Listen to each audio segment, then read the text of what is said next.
waxaan balyeynayna dawlad goboleed koonfur galbeed madaxweynaheedii wasiiradeedii baarlamaankeeda si gaar ah maanta waxaan ugu hambalyeynaa xildhibaanada baarlamaanka dawlad goboleedka oo runtii si aad u sharaf badan u ansaxiyay xukuumadii cusbayday uu soo dhisay madaxweyne Shariif Xasan Sheekh Aadan oo daraad maaragtay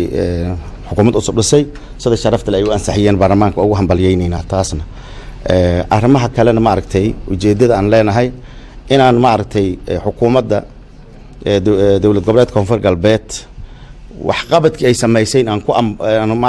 ku amaano u hambalyeyno isla markaasna waxyaalahan is leenahay saacadan waa loo baahan yahay wixii tala aan ku biirin karin aan ku biirino ayadoo aan ka marnayna meesha dawladda federaalka naftarkeeda runtii arrimaha guud ahaan ay u sameysay iyo yacni tii gaar ahaan ay state-ka la qabatay taasna meesha ka maqnay